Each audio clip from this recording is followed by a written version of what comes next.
And again I am going to say everybody a very good morning, pleasant good morning, and we are moving forward to our quadratic equation. So here only 69 students are present, only 69, it should be 120 almost. So let them enter and I am going to present my screen.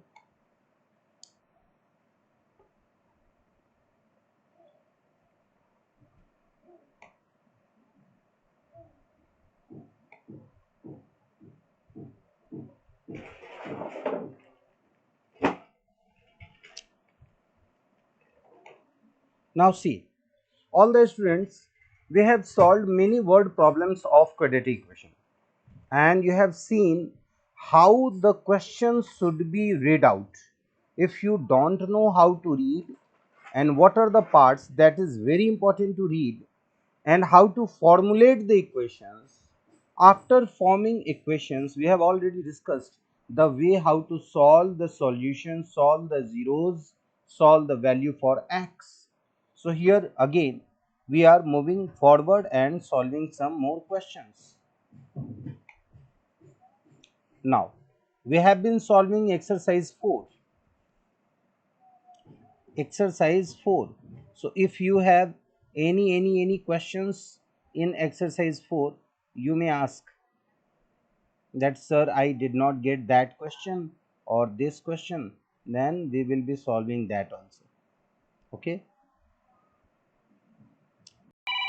Yesterday we had started from this wait a minute. See, these questions have been solved, and exercise 4.4 was almost completed. You can see all the edited questions. And now tell me, if you have any query, any question in exercise 4.4 or the last exercise, you may ask. Tell me, you have any questions? Students, please say me if you have any question in quadratic, you can ask. Sir, Hmm?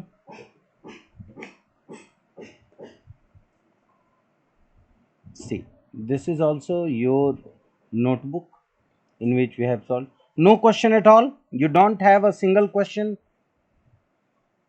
Tell me. sir exercise 4.4 का question number 5. Exercise 4.4 question number 5. Okay, ये question है क्या? This question, ये exercise 4.4 का है या इसके बाद का है या पहले का है? बोलो. वेट वेट सर ये वेट पहले का है। अच्छा, ये पहले का है, तो हम लोग बैक चलते हैं.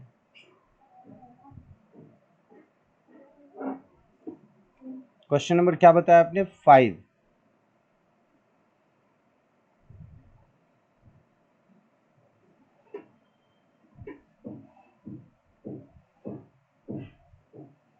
ये इज दिस.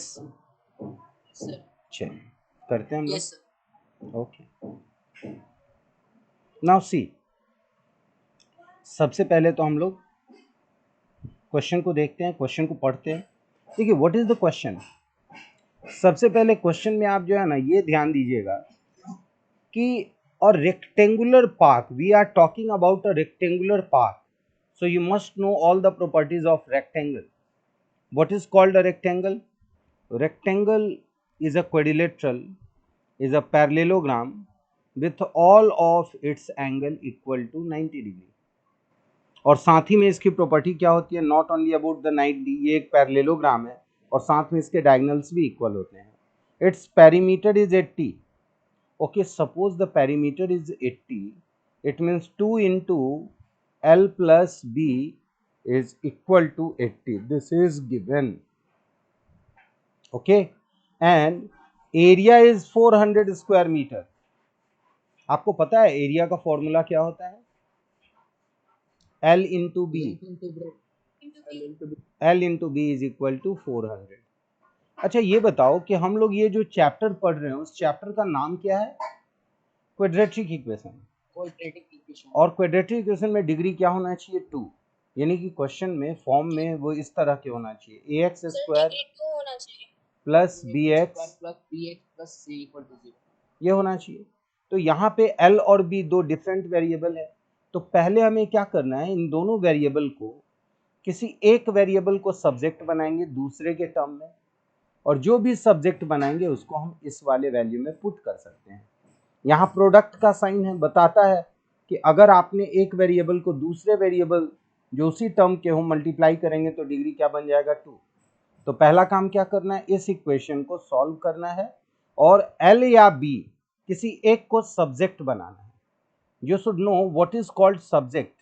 सब्जेक्ट का मतलब हुआ, देखिए अगर हमने लिया है 2 into L plus B is equal to 80, it means only L plus B is equal to 80/2 40 metre. अब बोलो बी को सब्जेक्ट बनाओ या एल को बनाओ, it is up to you, up to us. B को हमने सब्जेक्ट बनाया तो b इज इक्वल टू क्या हो जाएगा? 40 माइनस एल, और इसको हम लोग इसको हम लोग मान लो थर्ड मान ले रहे हैं, और इसके ऊपर जो L into B is equal to 400 था, इसको हमने सेकंड माना था। तो अब क्या करेंगे, B के वैल्यू को हम पुट करेंगे इसमें, जहां पे B है वहां पे हम पुट करेंगे 40 माइनस एल। तो आप देखो यहाँ पे कि जब आपने ये पुट किया तो यहाँ इक्वेशन क्या बन जाएगा आपका? L तो L रह गया 40 minus L is equal to 400। तो आप बताओ इक्वेशन आपका कंप्लीट हो गया यहाँ से, बोलो यस सर। और अगर आपका ये इक्वेशन कंप्लीट हो गया है तो अब आप इसको सॉल्व कर सकते हो किसी भी तरीके से। एक बात अगर आपको मालूम हो कि आपके पास हमेशा ये जो नंबर है ना, ये पॉजिटिव होगा, L भी पॉजिटिव होगा और B भी पॉजिटिव होगा। तो मैं हमेशा ये कहता हूँ कि when you solve the sum you must check the answer. If you do not check the answer, then you cannot be assured about your answer. So if you multiply this, you will get minus L square. We are writing this to this, and then plus 40L minus 400. This is equal to 0. But this is usually we do not write the equation like this. So we have to multiply this equation with minus 1, and we will get here L square minus 40L plus 400 is equal to 0. Clear? सही है? अगर आप ध्यान दो तो ये a minus B के whole square को फॉलो कर रहा है। 400 जो है वो 20 का स्क्वायर है, और ये हो जाएगा -2 इंटू एल इंटू 20, और ये है एल स्क्वायर। यानी कि आप डायरेक्टली इसको लिखना चाहो तो लिख सकते हो L माइनस 20 का होल स्क्वायर, है ना? लिख सकते हो ना? तो L माइनस 20 का होल स्क्वायर अगर 0 है तो क्या होगा L का वैल्यू? 20, ओनली 20। और अगर आपने L का वैल्यू 20 ले लिया तो आप बताओ B का वैल्यू क्या होगा? 40 माइनस 20 क्या होगा B का वैल्यू? 20। अगर B हमने लिया है, L अगर हमारे पास 20 है तो 40 माइनस 20 क्या हो जाएगा? 20। यानी कि ये एक रेक्टेंगल नहीं है, स्क्वायर प्लॉट है, क्योंकि L भी हमारा 20 है, B भी हमारा 20 है। तो L और B जब दोनों 20 है और ऑलरेडी लिखा हुआ था रेक्टेंगल है, तो if the rectangle has its adjacent sides equal it is a square. तो हम जिसके बारे में बात कर रहे थे वो क्या हमारा स्क्वायर है। क्लियर हुआ? क्लियर हुआ? Yes sir. अगर बोलिएगा तो इसको फिर से एक्सप्लेन कर दूं, नहीं तो दूसरा क्वेश्चन आप पूछिए प्लीज। नेक्स्ट क्वेश्चन बोलिए।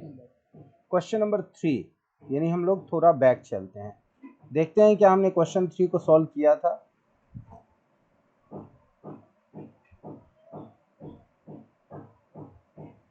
चलिए, ये क्वेश्चन क्या कह रहा है? ये क्वेश्चन कह रहा है कि is it possible to design a rectangular mango grove whose length is twice its breadth। मतलब ये बहुत सिंपल सा चीज़ है, यहाँ दिया हुआ है कि ऑलरेडी आपके पास देयर इज अ रेक्टेंगल और इस रेक्टेंगल में लेंथ जो है वो ब्रेड्थ का दोगुना है। तो एज्यूम कर रहे हैं हम breadth is equal to X metre, तो लेंथ क्या हो जाएगा 2x मीटर। ठीक है, हम लोग ये एज्यूम कर रहे हैं, तो हम यहाँ लिख सकते हैं let b is equal to X metre and l is equal to 2x metre. और अब बोल रहा है एरिया, यहाँ क्या है, एरिया है 800। तो do you know what is the formula to find the area of rectangle? Area of, it means 2x into x and this is already given, that is equal to 800। मैंने solve किया था I believe, है ना, मैंने solve Yes, किया sir. था इसको। तो ये क्या हो जाएगा आपका 2x square 2x square equal to 800. Sir x equal to 220 है। 2 से कट करेंगे, यहाँ पे आएगा 400 और 400 जो होता है वो 20 X का, equal to 20. x is equal two plus minus 20 होगा, लेकिन हम यहाँ पे क्या करेंगे, प्लस वाले को लेंगे और माइनस वाले को हम इग्नोर करेंगे, नहीं लेंगे। क्यों? क्योंकि नेगेटिव साइन कभी भी नहीं होता, इग्नोर करेंगे because of negative sign, side कभी भी नेगेटिव नहीं होता। ठीक है, अब दूसरा क्वेश्चन पूछिए आप लोग, बोलिए नेक्स्ट।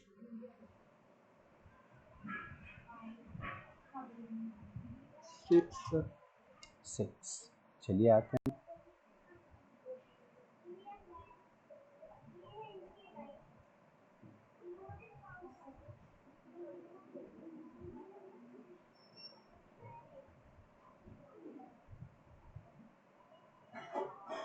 दिस ओके, चलिए हम 6 में आते हैं, दूसरे वाले से लेते हैं हम 6। यहाँ पे आपके लिए हमने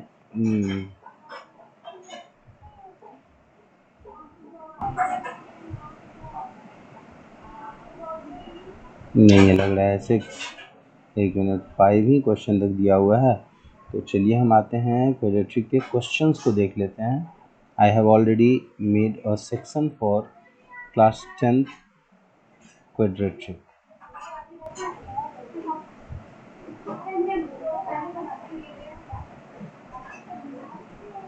या हो सकता है इसके पहले मैंने इसको लिखा होगा। लास्ट एक्सरसाइज में सिर्फ 5 ही क्वेश्चन है। 5 ही क्वेश्चन है ना, तो 6th नंबर कौन पूछ रहा है बच्चा? मतलब I was searching out and I did not get that. 6 question क्या है बच्चों, बताओगे? कोई बच्चा ऐसा है जो 6 क्वेश्चन मुझे बता दे, बोलो। Do you have that question? हाँ 5 ही है ना, चलो 6 नंबर क्वेश्चन लेकिन बोल सकते हो, बोलो, गो ऑन आस्किंग, बोलो मैं रेडी हूँ, बोलो। कोई क्वेश्चन है दिख रहा है तो बोलो, और अगर वो दूसरे एक्सरसाइज का है तो बताओ, मैं ढूंढ लूंगा यहाँ पे, बोलिए। Any questions?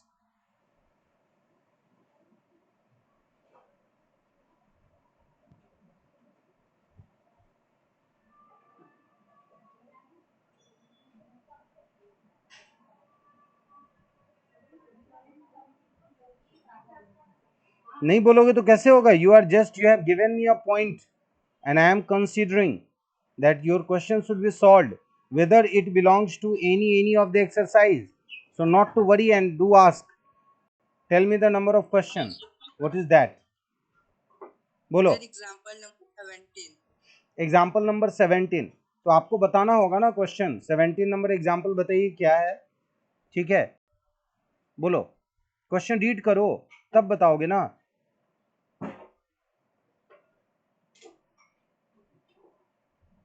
नहीं रीड कर पा रहे हैं आप?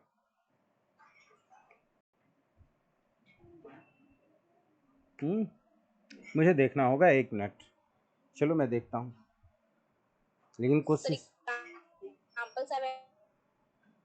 मैं देख रहा हूँ। बस ये ध्यान रखना आप लोग कि आपके पास बुक्स होनी चाहिए, और मैंने भी बुक्स इसमें रखा था आपके सामने, पर ये अभी दिख नहीं रहा है, तो कोई बात नहीं, हम देख लेते हैं आपको। Question number example number 17। Okay, this is the quadratic equation and example number 17। तो किस पेज में है बताओगे आप? 6 एक्सरसाइज कौन सा है यहाँ? 4 पॉइंट किसके बाद या किसके पहले, थोड़ा बताओ। Example number 7, example number 12, example number 11 सवाल का क्वेश्चन 15। रुक जी, पहले 17 नंबर कर लेते हैं। 16 और ये है 17। हाँ जी, देखो क्वेश्चन लिखते हैं हम 17 नंबर में। A pole has to be erected at a point. ठीक है, आपके लिए मैं इसको बहुत शानदार काम करता हूं कि आपको हम बता सके कि ये क्वेश्चन कैसे बनेगा। चलिए, मैं सबसे पहले तो आपके लिए ये शेयर कर ले रहा हूँ वन नोट पे, and you will find it solving on this paper.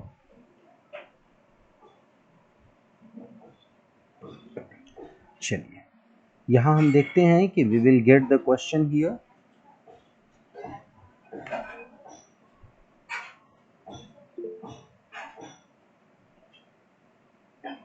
Good morning sir. Very good morning. Are you late? देखिए यहाँ, दिस इज द क्वेश्चन जो हमें करना है। Is it true? यही है 17 नंबर। ठीक है, तो यहाँ देखिए, सबसे पहले हम लोग ये क्वेश्चन को अच्छे से पढ़ते हैं। अ pole has to be erected, मतलब एक पोल को हमें खड़ा रखना है।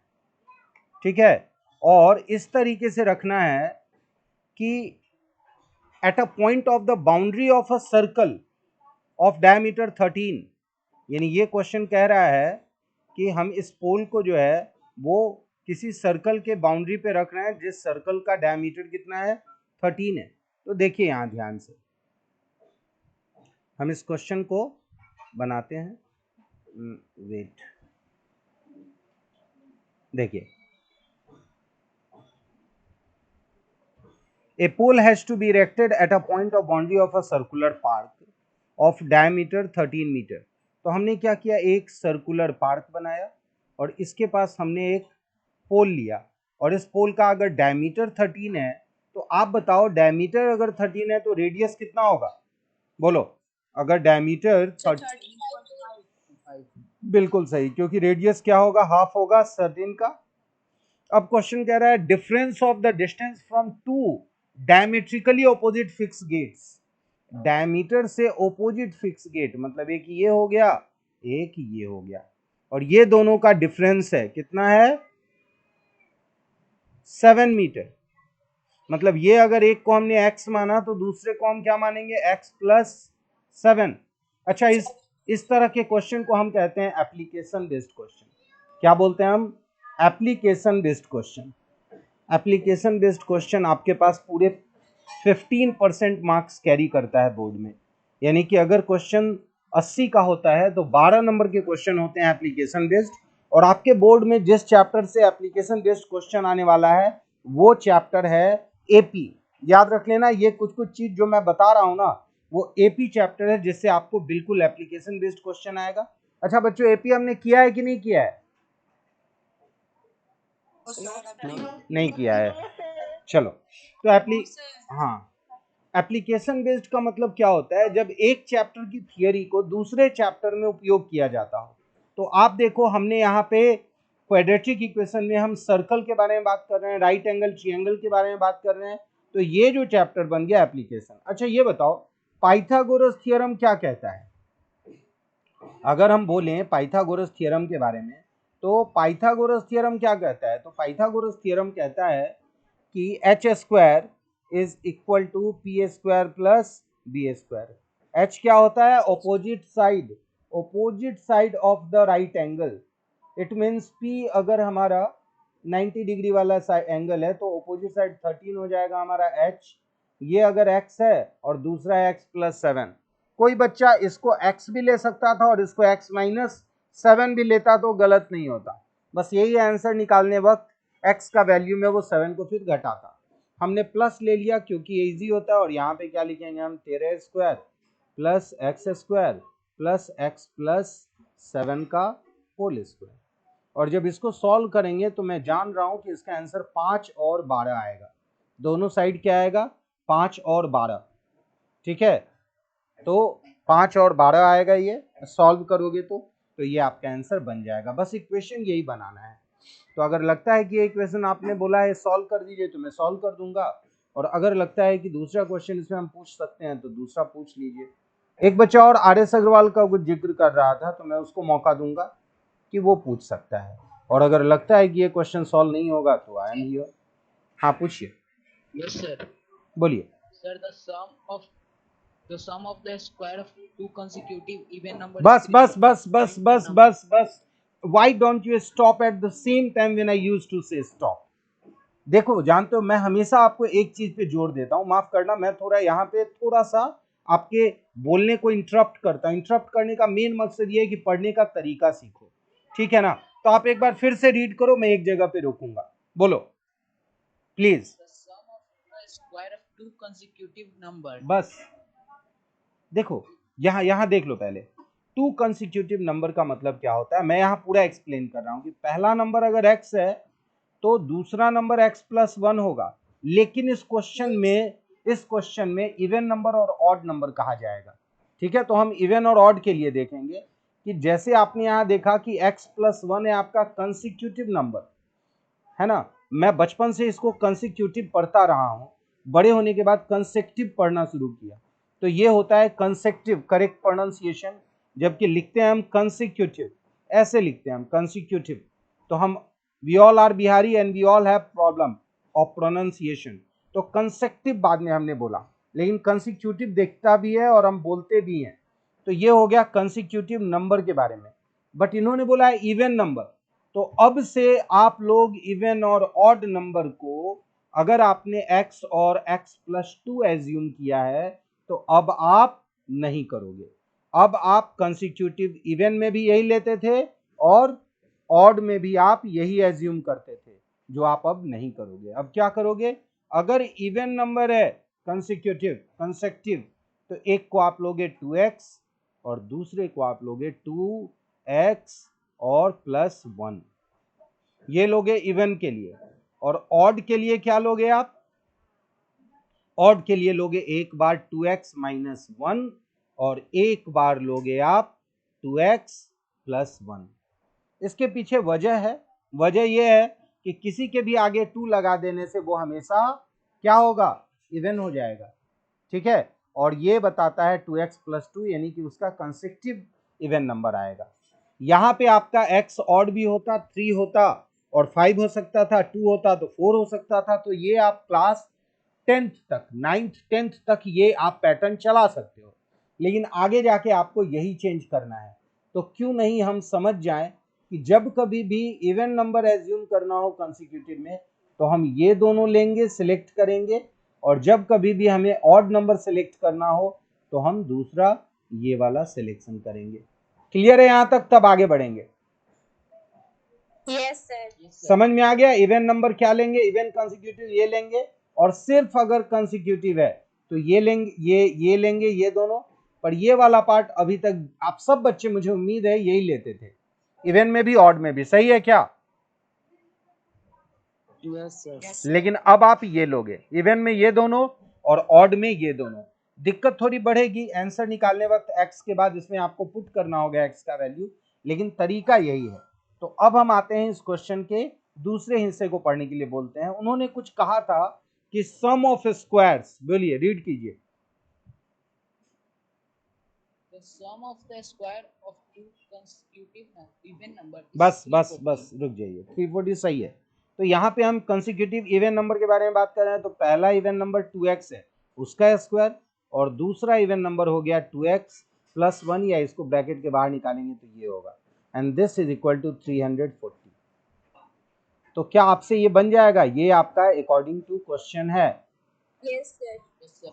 समझ में आया। इसमें आपने दो चीज देखा, एक तो मैंने ये बताया कि जब कभी भी आपको इवन लेना हो, ऑड लेना हो, तो आप ध्यान रख लेना कि हम हमेशा क्या करेंगे, इवन वाले कंसेक्यूटिव नंबर के लिए 2x और 2 इंटू एक्स प्लस 1 लेंगे, ऑड वाले के लिए हम पहला नंबर लेंगे 2x माइनस 1 और दूसरा लेंगे 2x प्लस 1। और as the question says sum of, तो पहले हम सम मतलब प्लस लिखेंगे, sum of squares, plural word है याद रखना, स्क्वायर नहीं है ये, स्क्वायर्स है, स्क्वायर्स प्लूरल है, मतलब दोनों नंबर का स्क्वायर्स करके, दो से अगर ज्यादा होता तो हम 3 नंबर का भी बोल सकते थे, उन सभी के पहले हमें क्या करना पड़ा, स्क्वायर करना पड़ा। तो ये थोड़ा सा मुझे लगता है हैंग करके बैक होके फिर रिज्यूम करेगा, it will take time, but you have to remember कि व्हेन यू आर सेड कि sum of squares of even number या इस तरह का कोई भी चीज है, तो आप इस चीज को ध्यान देंगे, ठीक है।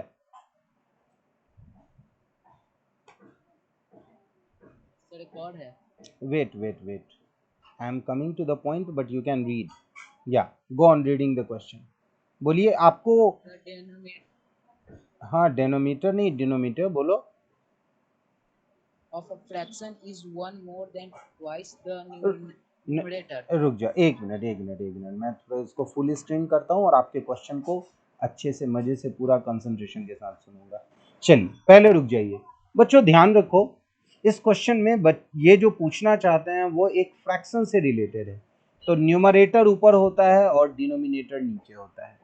याद रखो जब इसको रेशियो में बोलते हैं तो ऊपर वाले को हम बोलते हैं एंटीसीडेंट। वर्ड याद रखना, जो नया चीज जो आपको नहीं आता है, जिसका यूज आप क्लास 8-9 में भी वर्ड सीखे हो, तो इसको हम कहते हैं एंटीसीडेंट। और नीचे वाले को क्या बोलते हैं हम, कंसिक्वेंट।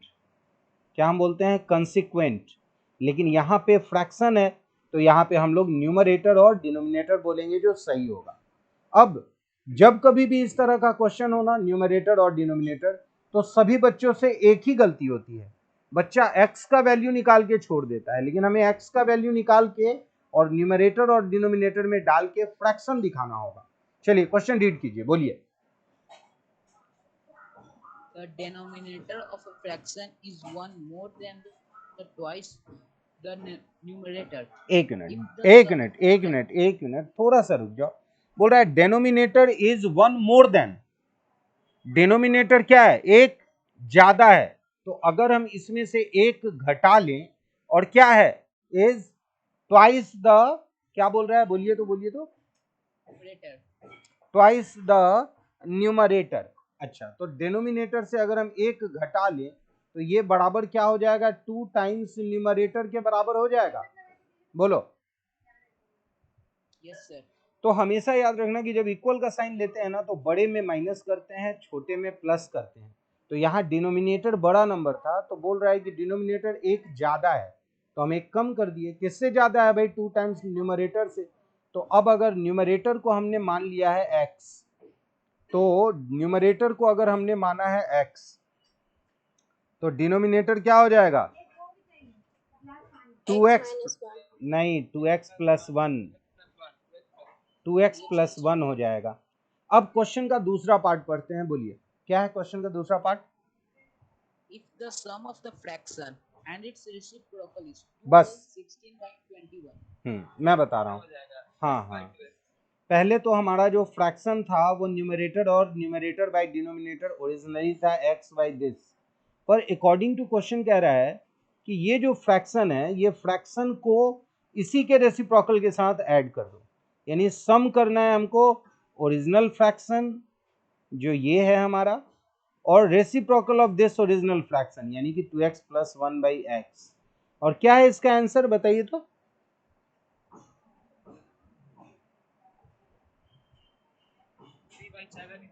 3/7 है। तो क्या लग रहा है कि ये हमारा क्वेश्चन इस तरीके से सॉल्व हो जाएगा, प्लीज बताइए बच्चों। और नहीं होगा तो मैं किस लिए यहाँ हूँ, मैं सॉल्व करूंगा इसको, बोलिए। सर यहाँ इक्वल टू देख के जो सर हमको रेसिप्रोकल है वो लिखो। इसका रेसिप्रोकल क्यों लिखोगे, ये तो 3/7 है ना। क्या क्या है, फिर से रीड कीजिए।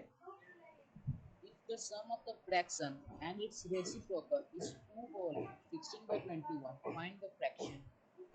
अच्छा क्या बोल रहा है, 2 होल 16/21। तो यहाँ 21 टू जा हो गया 42, यानी कि 58, यही हुआ ना। हाँ, और 58/21। तो उसके बाद क्या करेंगे हम, 7 से ये कटेगा नहीं, ये जो है पार्ट जिससे कटेगा 8 5 13, 3 से भी नहीं कटेगा, 7 के पहाड़े में भी नहीं आता है। तो पहले कौन बताया था मुझे वो नंबर जो मैंने लिखा था 7/3 या समथिंग कुछ। सर हाँ पीयूष बताया था और कदम। कोई बात नहीं है, पीयूष का मीनिंग होता है अमृत। तो नंबर कोई भी हो, पर अगर आपको ये पता है, देखो मुझसे जो है ना, जब आप बोलो रीड, बोलो बोलो, आंसर बता रहे थे पूरा का आंसर क्या है। देखो इतना फास्ट मत भरो, हम लोग अब देखो बहुत स्लो हो गया हम लोगों का काम। अब इतना जल्दी जल्दी आंसर बताओगे, हम लोग कैसे पकड़ पाएंगे बताओ। हमारे साथ तो ये बहुत बड़ा मजाक हो जाएगा, हम लोग सॉल्व भी नहीं कर पा रहे हैं, तुम आंसर तक पहुंच जा रहे हो। हाँ कोई बात नहीं, अच्छी बात है कि आप बना लिए हो ये question, this is very good. अच्छा अच्छा, तो ये बन जाएगा आपसे या इसको बना के बताऊं मैं? कोई बच्चा अगर बोलेगा कि सर इसको बना दीजिए, सर बन जाएगा ना? कोई भी देखो, बहुत सारे बच्चे ऑनलाइन में बोल नहीं पाते हैं, बट आई फ्रैंकली स्पीकिंग कि जो बच्चे नहीं बोल पाते हैं वो अपनी गलती करते हैं। देखो बच्चों, मैं आपको फिजिकली देख नहीं पाता हूँ, तो मैं बिल्कुल भी नहीं चाहता हूँ कि आपके क्लास में आप नहीं बोलो या मैं आपको रोकूं, एकदम नहीं। देखो जब बच्चे एनसीईआरटी के क्वेश्चन पूछ चुका है तब मैं बाहर के क्वेश्चन ले रहा हूँ, तो मैं बिल्कुल चाहूंगा कि हर एक बच्चा पूरा का पूरा अपने क्वेश्चन को पूछे। और ये क्वेश्चन में ध्यान रखना कि इस क्वेश्चन में बच्चा क्या करेगा ना, x का वैल्यू निकाल लेगा, लेकिन x के निकालने के बाद आंसर नहीं आता है, हमें ये पूरा x बाई 2x प्लस 1 निकालना होगा। अगर x मान लो 5 आया है तो 2x प्लस 1 क्या हो जाएगा, 11, यानी 5/11 होगा आंसर। अगर x 3 आया है तो 3/7 होगा हमारा आंसर। जो बच्चा बता रहा था वो यही बता रहा था, 3 और 7, 3/7। समझ गया, न्यूमरेटर और डिनोमिनेटर। तो ये आपको ध्यान में रखना होगा, ना कि केवल x लिख के छोड़ देना होगा। बाकी सभी क्वेश्चन में स्पीड और बोलो सर एक क्वेश्चन। क्यों, बिल्कुल पूछिए शौक से, I am ready for you, बोलिए। Solve 9x² minus 9 into a plus b into x plus 2a² plus 5ab plus 2b² is equal to 0। Question मस्त है, एक बार फिर रिपीट कीजिए क्योंकि मुझे अच्छा लगा, और ये उसी क्वेश्चन के ग्रुप में है, 41 to 50 के ग्रुप में है। RS अग्रवाल में होगा क्योंकि मुझे देख के पता चल रहा है। चलिए बोलिए, 9x² के बाद क्या है बोलिए तो? माइनस 9 इंटू ब्रैकेट में a plus b into x plus 2a²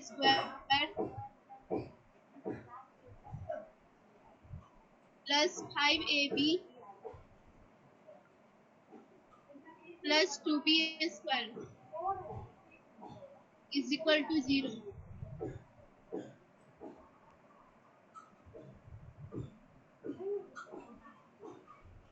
चलिए तो हम लोग ये क्वेश्चन करते हैं। हाँ वही वही 41 50 के पास जो ग्रुप है ना, 10-12 क्वेश्चन का। देखो ध्यान से, मैं जब भी ये क्वेश्चन बताता हूँ, कोई बात नहीं है, उसी तरह का लेकिन क्वेश्चन है।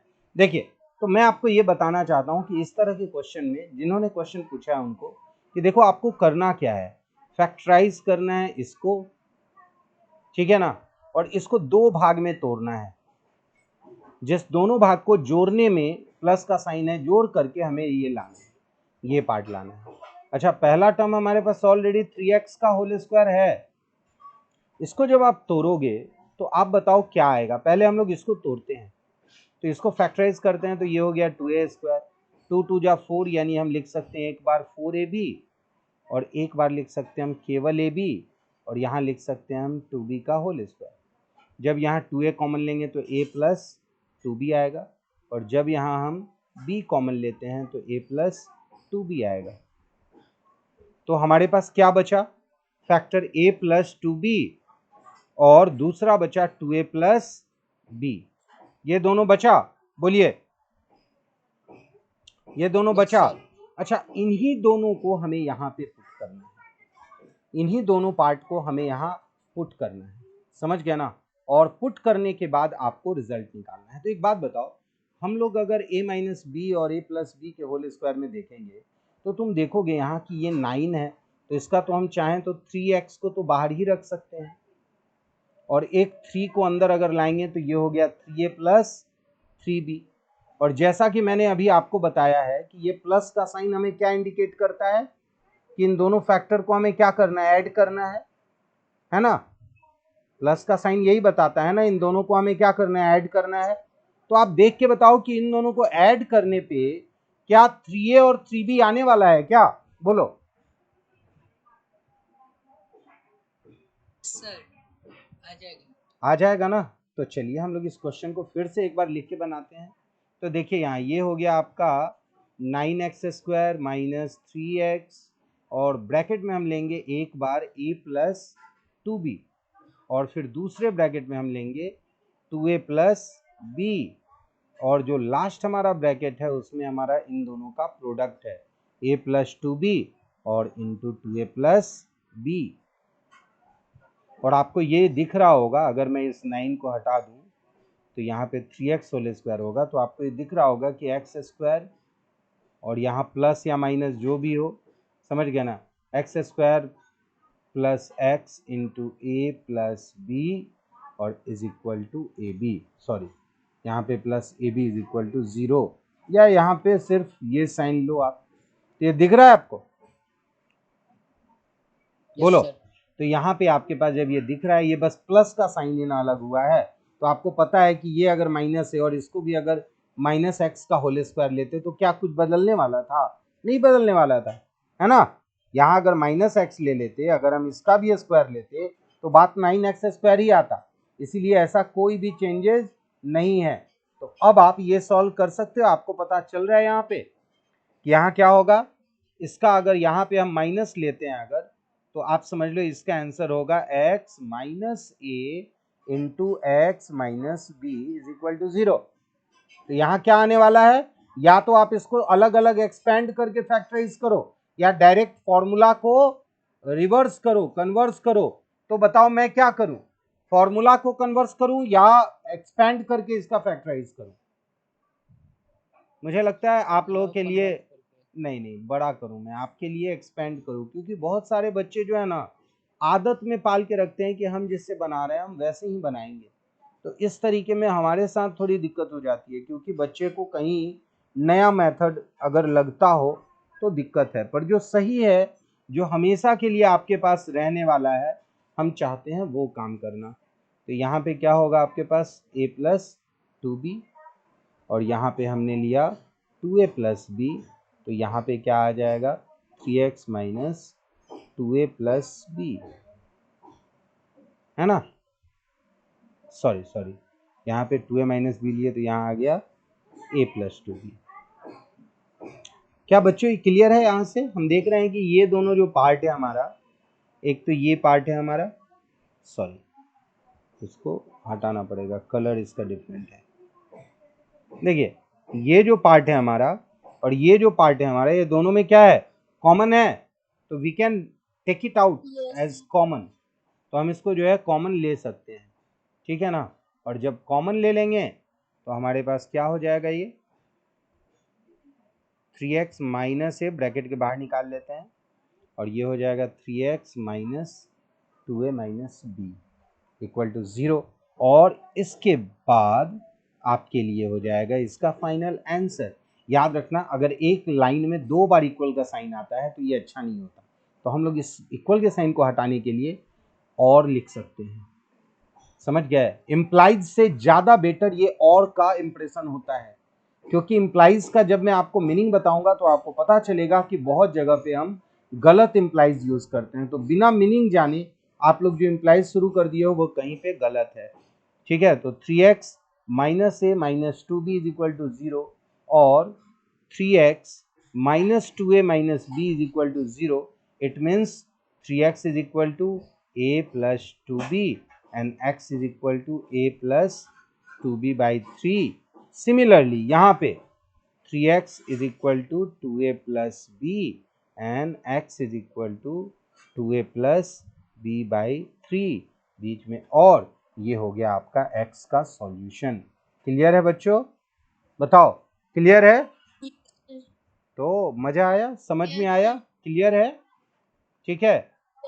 और आई होप कि हमेशा मैं चाहता हूं कि आप लोगों को सेटिस्फाई करूं, आप लोग एंजॉय करो मेरा क्लास। हाँ सर, बोलिए सर, प्लीज बोलिए सर इसको डिस्क्रिमिनेंट फॉर्मूला से कैसे बनाएंगे? बिल्कुल, जिस तरह का एबीसी हम सिलेक्ट करते हैं इसके कोएफिशिएंट को, समझ गए। यहाँ पे भी आपके पास एबीसी सिलेक्ट करने का पूरा मौका है। यहाँ पे देखिए आप इस क्वेश्चन को, अगर आप देख पा रहे हैं तो ये क्वेश्चन देखिए, यहाँ पे आप इस 9 को आप बोल सकते हैं a, यहाँ पे -9 और इंटू a प्लस बी को बोल सकते हैं b, और ये पूरे पार्ट को बोल सकते हैं c। और जब आप डिस्क्रिमिनेंट करना है तो इसके कोएफिशिएंट से डिस्क्रिमिनेंट निकालिए, और याद रखना वो एक परफेक्ट स्क्वायर होगा। तो आप लोगों का टाइम खत्म होता है, इसके बाद आपका दूसरा क्लास है, तो आज के लिए यहीं पे खत्म करते हैं। All the very best, good day, take care.